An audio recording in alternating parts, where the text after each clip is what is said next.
The Eagles re-signed who?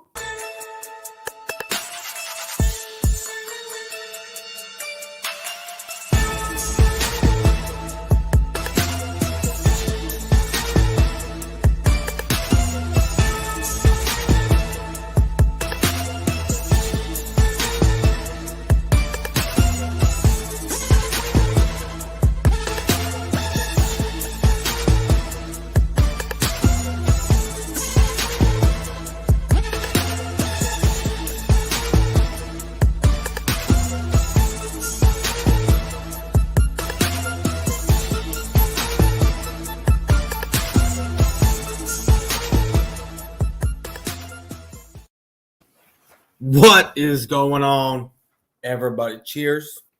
It's another late night show. You know what? I'm starting to get very fond of these shows. Now, the reason why I'm doing late night is because work issues. I work, extra shifts that I take, overtime shit that I do. And, I like this overtime stuff. I'm sorry, this late night, the late night live streams that I do. I enjoy it. I enjoy it. It's very fun. But there is some stuff going down. Now, this is trolling with Boyz4Life. Now, the past, few weeks, month or so, it hasn't been so much trolling or me talking. Actually, it has. I've been talking shit about my own fan base because my own fan base is fucking retarded, right? But you have to make your headlines. You have to sell your product. You have to be clickbait to get views. Now, I'm not in the services of clickbait. I'm not in the services of let me make my money, my views, whatever you want to call them, to get my headlines, to get my views. Now, I don't do that over here. This is where I tell you how it is. And more often than not, it is what I say it is. And so, what's up, Alexander? How's it going, my dude? Hope you're having a great Saturday night. AJ, what's going on, guy? Over here on this channel, I'm not here to be optimistic. I'm not here to build you up and then make excuses for what is happening and blame, whatever around the situation with this team. I'm here to tell you, right, what this team actually is. Like I've said many times, with my co-host, Thursday night, 8 o'clock, the Boys Corner, with my co-host, Cowboys Corner, said many times to Cowboys Corner, this is to be a fan of this team, right, is not for the faint of heart. It's not for old people. I mean, yes, it is. You can be whatever you want, old, young, whatever, and be a fan of this. But you better have a pacemaker. You better have something to help your heart out, because being a fan, if you're just a straight fan, what's up, NYG31? Then cool, be a straight, you're a straight fan. That is it. No worries, whatever. You root for the team. But when you invest your time into this team, right, and you invest your time, you take away from your family and whatnot to do this kind of stuff, I'm here to bring you the truth about this team. Not feel-good stuff, not clickbait stuff, the way you see a lot of Cowboy YouTubers on here. I mean, get off this Bobby Wagner bullshit. Get off of it. I still see, till this day, couple weeks after the Bobby Wagner talks, even though I said there is no interest there, they're not even doing due diligence. I said that, right? I said Bobby Wagner is not coming here. Stop listening. And what happened 2 weeks later?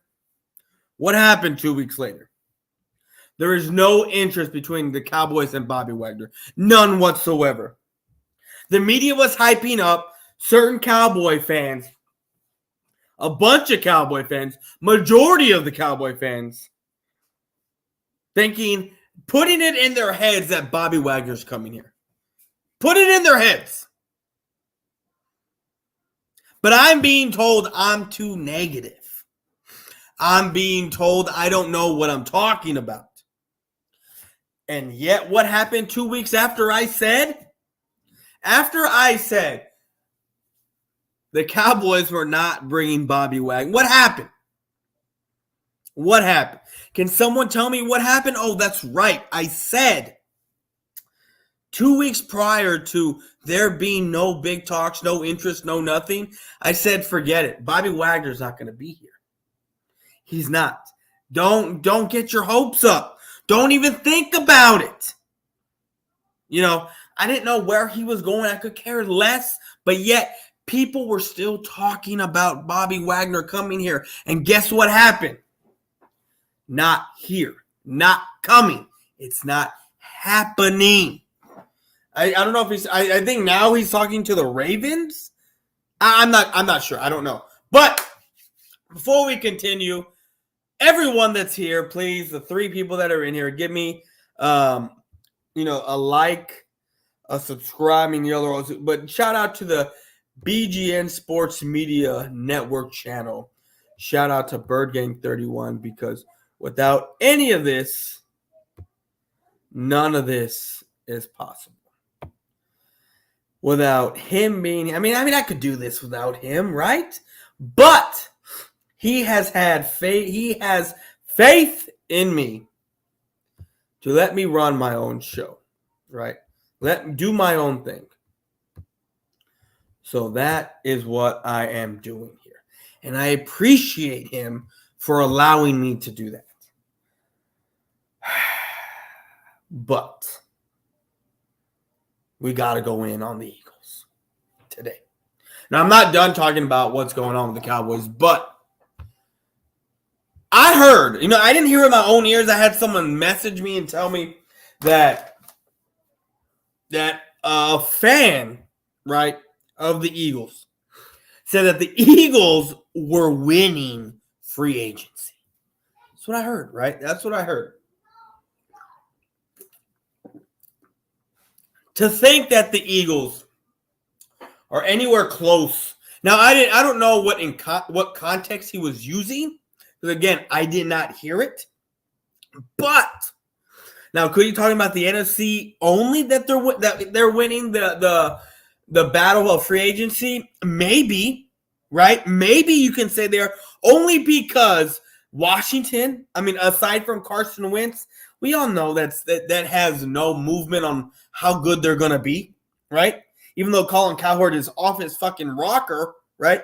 And then the Giants are the fucking Giants, right? They're not doing much of anything. Eagles are apparently winning free agency within the NFC East because they got Fletcher Cox on a 1-year deal. Brought him back. Sign Hassan Reddick, right? Yes. That's who's going to amount to much of nothing here. Mark my words. But their biggest acquisition that they have signed, Derek Barnett.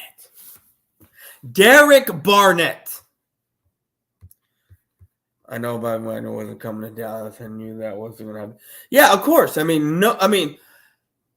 If you know football, I don't know how much you know about the Cowboys, but I know that he wasn't coming here. It wasn't happening. We in Cap Hill. I didn't even look at your Cap 31. I don't even know what's going down with your team. I just know you haven't done much of jack all. But the Eagles, on the other hand, Derek Barr. You signed Howie Roseman to a 3-year deal extension. And one of his best moves, in my opinion, is signing Derek Barnett, who led defensive tackles, right? Or defensive ends, whatever the hell his position is, with penalties. Random ass penalties. This is the man right here that makes all of this go round. What's up, no, Hassan Reddick. And now Kazar White. Yeah, Kazar White, who is a good linebacker, but your team doesn't blitz enough to utilize his skill set. So I'm gonna say that Kazar White isn't gonna amount to much of anything either. I really don't think so. What's up, 313 Hitman? Question: how do you feel about CeeDee Lamb and Gallup? What up, Duke Doo? How do you feel about? I mean, it is what it is. I'm gonna tell you that right now. Gallup is not coming back. I mean, there are people dead set that Gallup is going to be ready by the start of the season, right? That's not happening. That's not happening with an ACL tear, right? That's not happening. He's not coming back till about late October, early November, maybe mid-November at the latest, right? But CeeDee Lamb, who had, about 6-7 drops last year, who his stats, if you look at his yardage, were good, right? They were good. But CeeDee Lamb did not, and I don't know if that's because of Dak Prescott, the inability to get him the ball, right, when he's open, because we see Dak Prescott hold the ball way too long, right? And we know what Amari Cooper was. It seemed like when we got, but see, let me say this: the Cowboys are the Cowboys when they're in the red zone, meaning they stall out. That's what happens. Excuse me. That's what happens. So with that being said, CeeDee Lamb did not get a touchdown pass 6 games in a row after the Patriots game, I want to say. There was a span of 6 games where CeeDee Lamb did not get a touchdown pass. Now, again, that's not because of CeeDee Lamb, right? That is all because of Dak Prescott or Kellen Moore or a mixture of both. And how I feel about them is it's cool. That's what we're rocking with. So I'm going to rock with it, but we also got Washington. And apparently we're talking to T.Y. Hilton, which, that's another one I don't even think he's coming here. We run 5-2 Reddick about to ball, my guy. We will see. We will see. I mean, to be honest with you, I don't think it's going to happen. I really don't. I honestly don't think it's going to happen. Reddick isn't going to ball out. It's not. Reddick nor KZ White. They will be good pieces to your defense, but they're not going to be all crazy, bad, great what they were. It ain't happening. I blame Kellen Moore on. Yeah, I blame both. I blame Dak Prescott's ability to get the ball out of his hands quicker when he needs to, especially on the bootleg when guys are wide open. Now when they have guys going in, the slot and making those slant plays, then yes, Dak Prescott was getting the ball out quick. The first 6-7 games, quick, because they were designed plays to get the ball out quick. But after that, he was holding on to the ball way too long, and we saw replays after replays of guys being 2 yards separation, right, which is big here in the NFL. And Dak Prescott is holding on to the ball. And the reason why I think Dak Prescott has that issue right now is because he doesn't trust himself. He does not trust himself to neither run nor throw the ball to a wide open player, right? Now, I think these guys have to be monster, like 4 to 5 yards open, right? Separation, comeback routes, and he's going to get you the ball. We've seen him throw into tight coverage and make the plays. We've seen him throw into tight coverage and just be god-awful. God-awful. We saw more of that after he got hurt. We saw a little bit of it before he got hurt.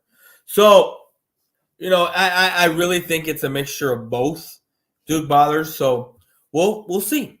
We'll see this upcoming year with these 2 guys. But let's get back to the Eagles and what I have been saying for the longest time, right? People think I don't know what I'm talking about, right? When it comes to football. You're right. I don't know everything. No, that's not what I want to say. I don't know scheme of plays. I just see what I see on TV. I mean, I understand assignments. I understand what each position is supposed to do. The difference between an edge rusher having, 5 sacks on the season and then the defensive tackle having the same amount of sacks, and which is more significant because a defensive tackle or nose tackle is supposed to be more of a run stuffer and an edge rusher is supposed to be more of a sack guy, right? So I know a little bit, but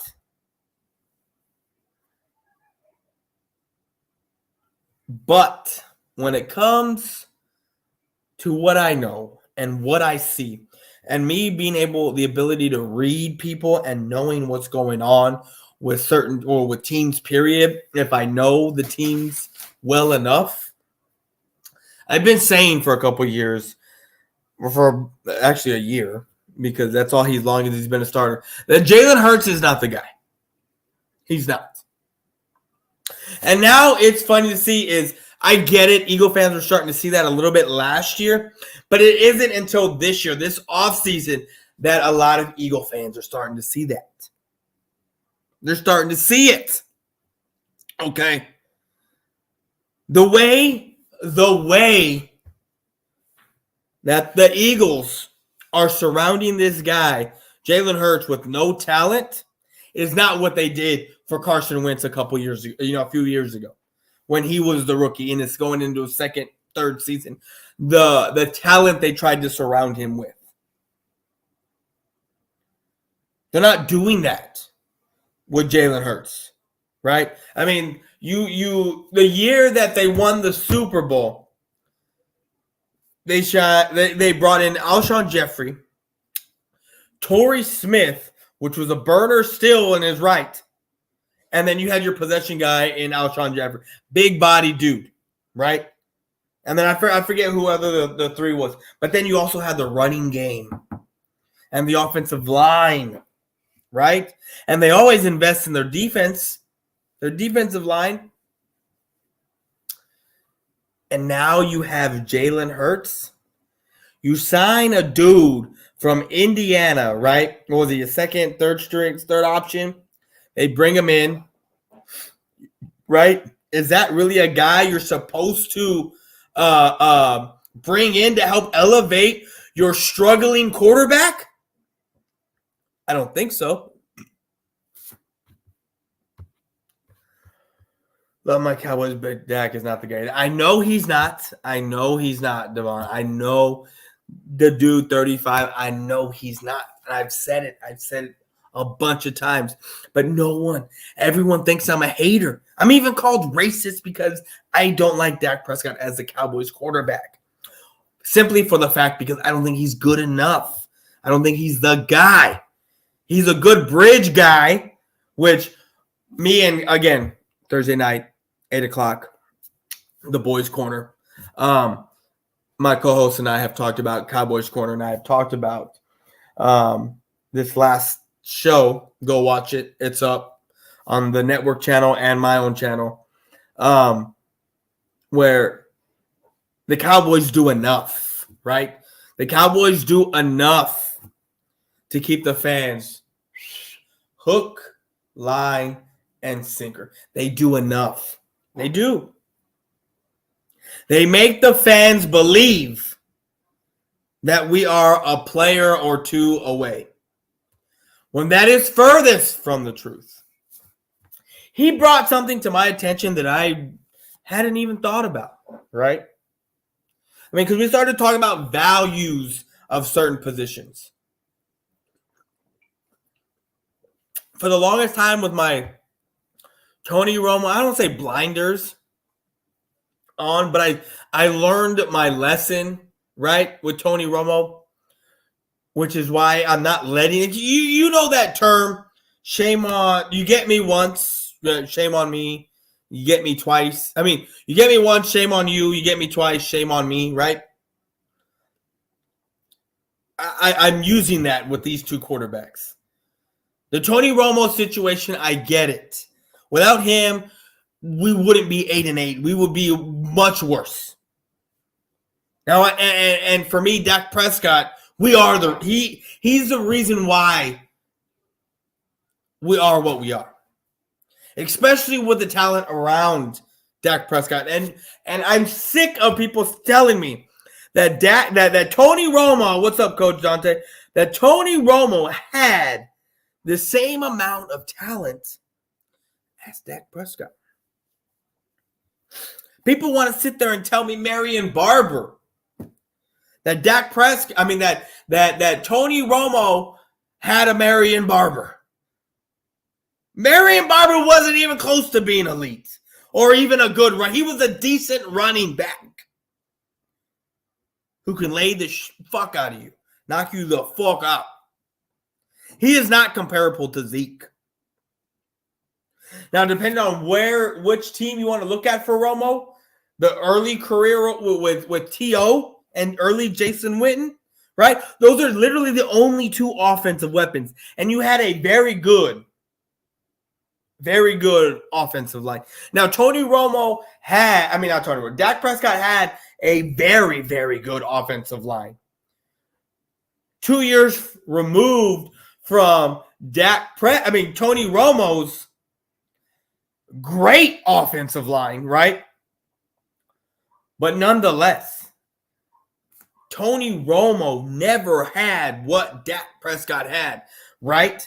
Which is why I think Dak Prescott fails in this situation. Now, remember, we're still talking about him not being the guy, right? That's what we're doing here. Now, you cannot compare Dez Bryant to Amari Cooper because they're not the same receiver, right? And you definitely cannot sit there and tell me that Cole Beasley, a slot guy, is the same thing as as CeeDee Lamb. You cannot sit there and tell me your number 2 wide receiver, Patrick Creighton, right, is not the same thing as Michael Gallup. Terrence Williams is none of these wide receivers, right? Because Dak played with the Terrence Williams, if I'm not mistaken, for a year, right? Yeah.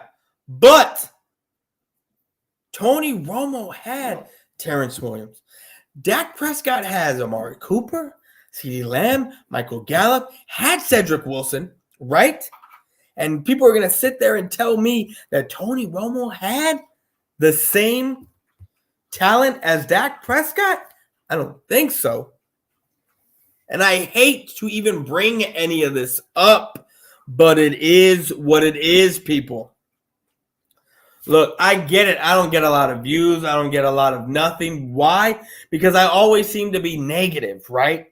I always seem to be negative when I'm talking about my team. Because let's face it, what is there to be positive of?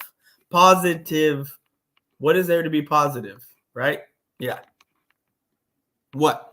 Why am I going to be positive on a team who's mediocre Look, I'm going to root for this team no matter what. This is my team. But I know what this team is. It is average and mediocre. Now, when people sit there and say, why are you mad? We just went 12-5, 13-3, whatever. Yes, you're right. Correct. We did. But where did that get us? Me not seeing a Super Bowl since I was 7 years old. Would be ecstatic, elated if my team just got to the NFC Championship game. My standards have dropped to that right there, right? Even though that should be the bar, like that should be the minimum right there. NFC Championship game, the minimum, but no. My team right? And here's a comparison that it is always brought to me. Well, Green Bay never does anything according to my logic, which is true. But Green Bay, excuse me, Green Bay is always fighting in the playoffs, and they've gotten to the past NFC Championship games, the last 4 of them. Now, like I said, according to my logic, they didn't do anything because they didn't win Super Bowls, right? But let's not get it twisted. As a Cowboy fan, right, we would be excited every year getting to the NFC Championship game, maybe going once or twice to the Super Bowl, right? Now, it would piss me off if we would lose, right? I mean, I'd rather just not do anything because you get my hopes up all the way to the end of the year and then you fuck off and you mess up, right? And you blow it. But at least the Packers, right? And this is the thing with the Cowboys. We're coming from the NFC least, right? One of the worst divisions in the league. And I don't want to hear anyone tell me otherwise because we are. I don't care that we had the Eagles and the Cowboys in the playoffs this year.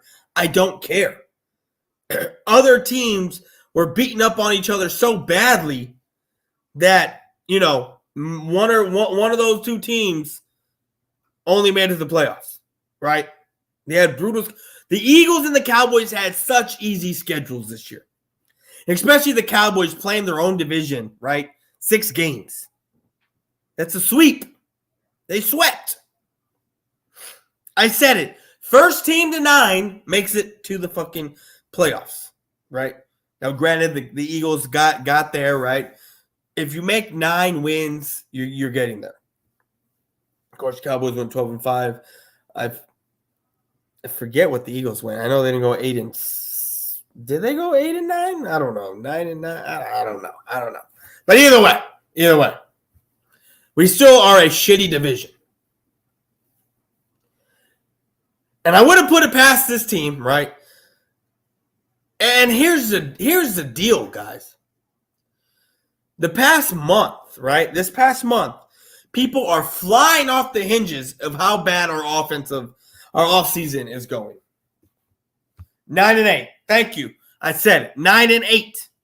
Right? If you make it to 9-8, you're making the playoffs, which they did. But what I'm getting to is with the Cowboys, as bad as this offseason has looked for most, right? Because they all want to burn the building down. With such an easy schedule, I get it, it's a first place schedule, but go look at who we're playing. We got our own division, right? 6 games. And then you have the AFC North. We got the Lions, the Vikings, the Packers without Devontae Smith, and I forget who else is in that AFC North category. Not AFC, NFC North. The Vikings, the Packers, the Lions, the Bears, with essentially first-year starter, right? This is his second year. He's probably going to be a first-year starter in Justin Fields. That division is going to get swept by probably 2 of the division got in the NFC East division. The Cowboys and probably the Eagles. I'm just going to throw it out there. Probably what's going to happen. Okay. And if it does happen, mark it down. Watch. Mark it down. But I wouldn't be surprised if the Cowboys, like I said, as bad as everyone says this offseason has been, I guarantee you come season when we're winning, right? When we are winning, they're going to sing all praises to this team of how great we look. And then come playoff time, when it's playoff time and we're playing actual real teams, right, that can expose us for what we are, everyone's going to freak out freak out and run their mouth again. That's how toxic this fan base is. That's how bad, that's how crazy this fan base is. And I know it. But with me, guys, I keep my same energy the whole way through. Win or lose, right? I sit there and tell you, don't get the hopes up. Don't get your hopes up. This team is what it is, right? Until that happens, until I'm proven wrong, which I want to be, I want to go into the playoffs, right? Thinking that we have a shot, knowing that we're going to lose, and we end up winning. I want that. I want that. I want the smoke of being wrong. But I'm not. I'm never wrong, or hardly ever wrong. Dallas Cowboys going back-to-back NFC division. I'm with you right there. I really, really am. It seems like everyone's left me. I need a couple of more likes, guys. I need a couple of more likes.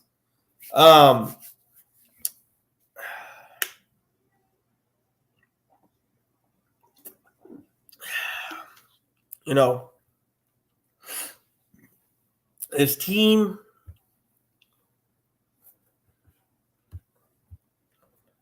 we're not going nowhere fast with Dak and Kellen Moore. Duke into the Final Four. I just got that on my phone.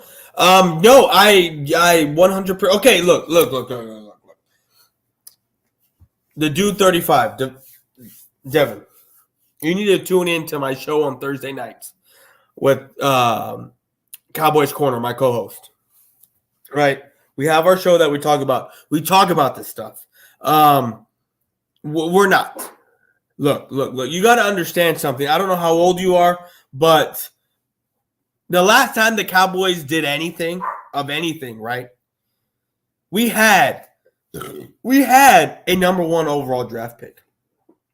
We had a first-round talent. Now, I get it. Not every quarterback pans out. Not every first-rounder pans out. This league is meant for you to fail, right? Nothing is a guarantee with this league. But when you have top talent the way you do, if you're able to scout that top talent, you rarely miss. You rarely miss. If you're able to get those intangibles and get everything, you do not miss. And you know that. You know, with you being your age, the last time we did anything was with Troy Aikman. And then after Jimmy Johnson left, right? After Jimmy left, and then Troy Aikman retired, when was the last time that we valued the quarterback position? When? We haven't valued the quarterback position since when did he get drafted? 89? Troy Aikman? Seriously. Being serious. You bring an undrafted free agent in to take over the starting role from an aging Drew Bledsoe and a plethora of horrible quarterbacks prior to that. Quincy Carter, Chad Hutchinson, Vinny Testaverde, like guys that were well past their prime, guys that hadn't played football in a few years, and you want them to be your quarterback? Like, make that make sense. Dak Prescott, a 4th-round project who wins you 13 games his rookie season because no one knows this dude from nothing. There's no film on him. He turned around and handed the ball off to Zeke, who got, 16 plus 100 yards? 15 touchdowns that season? The last time the Cowboys had any value for the quarterback position was 1989. See, Mike McCarthy's supposed to be this offensive genius, whatever, right? Why aren't we moving up? Well, we can't now because of the shitty contract we have for Dak. But we will not draft a quarterback until we are like 3 and 13 or 3 and 14 now, 2 and 15 or 5 and 13, some crap like that.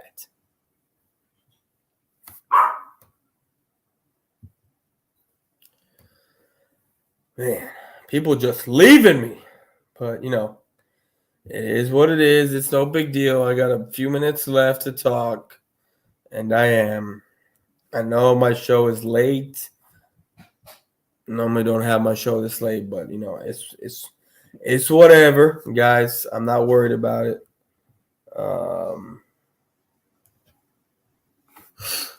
But, I'm competing with a lot of other people, too, that are on here. And, it's whatever. I ain't worried about it. But, guys, the Cowboys are who they are.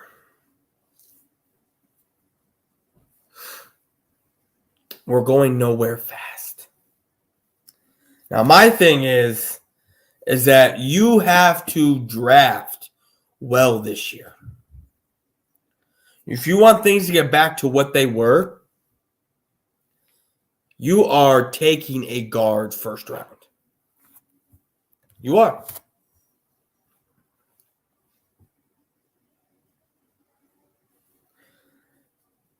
And the Cowboys are already looking at, I've been saying this, Kenyon Green. Now, I get it. I've already seen it on Twitter. They're putting him at center, right? I'm not saying they're trying him out at center, but they have him at the center position, which I don't understand. I don't get it. Because I don't understand why this team likes to draft a player at a position and then move him somewhere else. I don't get it. It doesn't make sense to me. I don't know what other team does that. But I know the Cowboys do that a lot. A lot. And it's annoying. I know we don't value the safety position that much, but it wouldn't hurt in the second round to get you a top-tier safety, right? Even if he's a second-tier safety, it's better than what we got. We got guys at positions that we should have top guys at that are just serviceable. Serviceable. Aside from Jason Witten, who did we have at tight end? Escobar, right? Remember when they were trying to make Rico Gathers a thing? Remember Martellus Bennett? Safety. Roe Williams and Darren Woodson. After that, Barry Church, J.J. Wilcox, Sandoval, right? That was another one. Guys that can do enough for you. Guys that can do enough. After Troy Aikman is gone, Quincy Carter, Chad Hutchins, that's when shit started to go sideways for me, right? An undrafted rookie gets brought in, liked by Bill Parcells, gets his shot, looks great. But what should have been what Tony Romo was, an undrafted free agent, which he was undrafted for a reason, right? In my opinion, right? Even though without him, we would have been shit all, which I'd rather would have been shit fucked, right? 3 and 13 at the time, 2 and 14, 4 and 12. I rather would have been that and drafted a quarterback You know, an Aaron Rodgers. No. I'm sorry. That was after Tony Romo. I mean, that was before Tony Romo. I'm sorry. Who's out there that's still playing? Shit, I can't even think. I'm not even. But what I'm saying is that we could have got a Russell Wilson, right? I mean, I get it. He was a 4th rounder, but look what he turned into. And people were making the comparisons of him and Russell, Dak and Russell, which is not even close. But that's another video, another live, another day. But what I'm saying is that we could have drafted a top tier quarterback, right? But we didn't. We never brought in the competition for Romo because we gave Romo the keys of the kingdom. And that's where we're at right now, right? We don't have no top talent at our quarterback position. Yes, Dak Prescott is a good quarterback, but he's a backup. He's a backup playing a starter role. He's a game manager. Tony Romo was a gunslinger, right? But he was a bridge quarterback. He was an undrafted free agent for a reason. Great story, great career, but should have been a bridge quarterback to something better.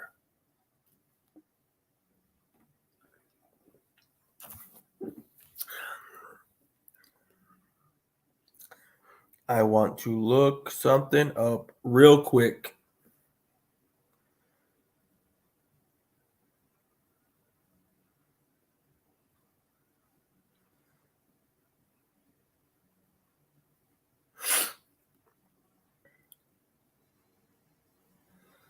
Oh no, that's not what I wanted to look at. Even though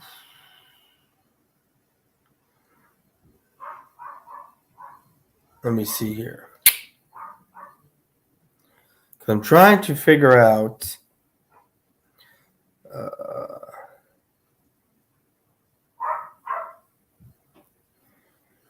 2014 is when we took Zach Martin the first round. To be honest with you, you just keep going back in these draft classes, and they are garbage. Like, there are no one. I mean, 12, you have Russell. I mean, that's your Andrew Luck's gone. You know what? Tannehill here. Yeah, it is ridiculous, the draft classes that the Cowboys passed on in the late 2010s, early to now 2010s. Yeah, I mean, those seasons that we were 8-8, I mean, they're just, I mean, aside from Colt McCoy and Russell Wilson, I don't think really anyone is in this draft class. Oh, Matthew Stafford from 2009. I mean, 2009, what was the Cowboys record in 2009? Let me see here. Because I've been a Matthew Stafford fan. He just plays for the Lions. I've always thought he was a good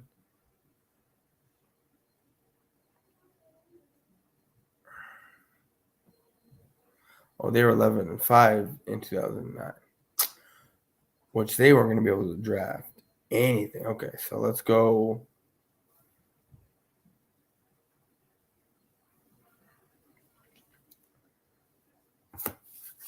Oh, I didn't even realize Breeze was in 08. They could have got Breeze. I'm not tripping. They probably could have got Breeze because they went 8-8 that season. Actually, they went 9-7. 9-7. Missed the playoffs. I mean,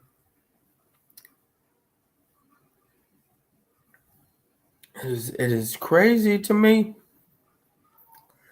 You know, I'm looking at these draft classes, and these are some horrible draft classes.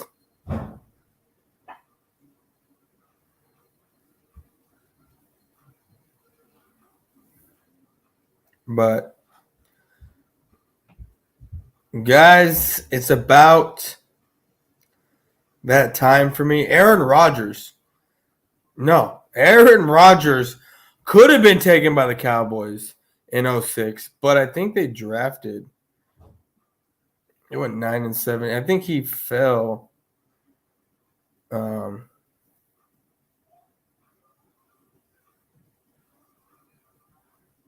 Oops. Oopsie, guys.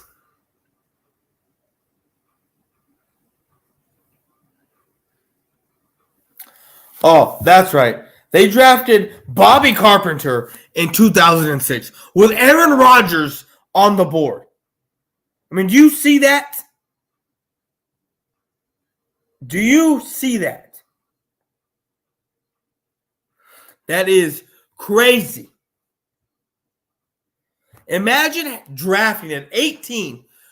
You know, you have your bridge quarterback in Tony Romo, and then 2006 comes. Aaron Rodgers is out there. Actually, I thought Aaron Rodgers was like the 04.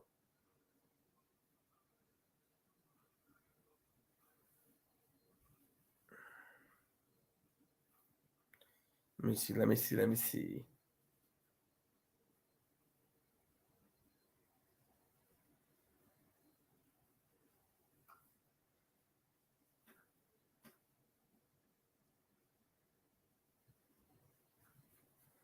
I'm sorry. Yeah, well, 05. 05. 05. 05. My bad. Not 06. 05. This is Google shit is ridiculous. And to be honest with you, I thought.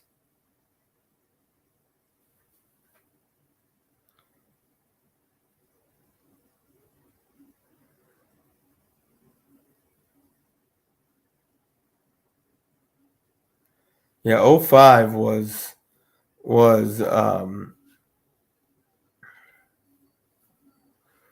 who do you draft in 05? Marcus Spears at 20.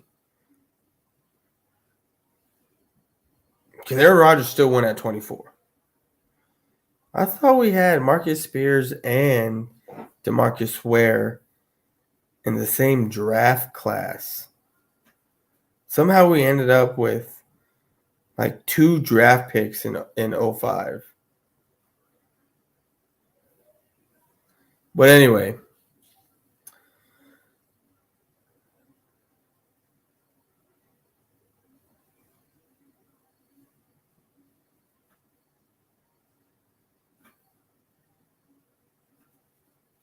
Yeah, in 05 with the 11th pick, they went defense. When they could have gone defense and gotten their quarterback. But anyways, guys, look, y'all keep coming in and out. I know it's late. So I am going to head out of here, guys. I appreciate everyone that stopped by. I can't wait. Next week we're going to do it again. I'm out, guys.